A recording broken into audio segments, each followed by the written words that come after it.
ইয়া যাল জালালি ওয়াল ইকরাম, এই দোয়াটি যদি আপনি বেশি বেশি পাঠ করেন আপনি কি ফলাফল পাবেন জানলে আপনি অবাক হয়ে যাবেন। সম্মানিত ভাই ও বোনেরা, এই দোয়াটি যদি আপনি বেশি বেশি পড়েন ইয়া যাল জালালি ওয়াল ইকরাম, তাহলে এক নাম্বার যে উপকার হবে সেটা হচ্ছে আপনার সমস্ত শত্রু দমন হয়ে যাবে। আজ পৃথিবীতে শত্রু নাই এমন মানুষ নেই, প্রত্যেক মানুষেরই শত্রু আছে। আপনি হয়তো মনে করছেন আপনার কোনো শত্রু নাই, কিন্তু না, আপনারও শত্রু রয়েছে। সেক্ষেত্রে আপনি যদি শত্রুর হাত থেকে বাঁচতে চান আপনাকে এই দোয়াটি বেশি বেশি পড়তে হবে, ইয়া যাল জালালি ওয়াল ইকরাম, ইয়া যাল জালালি ওয়াল ইকরাম।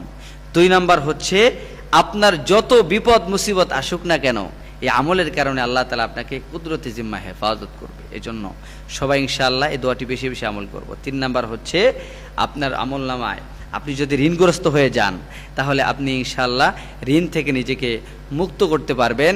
এই দোয়ার মাধ্যমে আল্লাহ তাআলা আপনাকে ঋণ থেকে মুক্ত করে দিবে। অনেক মানুষ এমন আছে ঋণে জর্জরিত হয়ে গেছে, কোনো রাস্তা খুঁজে পাচ্ছেন না। আপনি বেশি বেশি এই দোয়াটি পড়ুন, ইনশাআল্লাহ আপনার রব, আপনার মালিক আল্লাহ সুবহানাহু ওয়া তাআলা আপনাকে সব ধরনের বিপদ আপদ থেকে, ঋণ থেকে আল্লাহ তাআলা আপনাকে হেফাজত করবে। আসুন আল্লাহ তাআলা আমাদের সবাইকে আমল করার তৌফিক দান করুন, আমিন।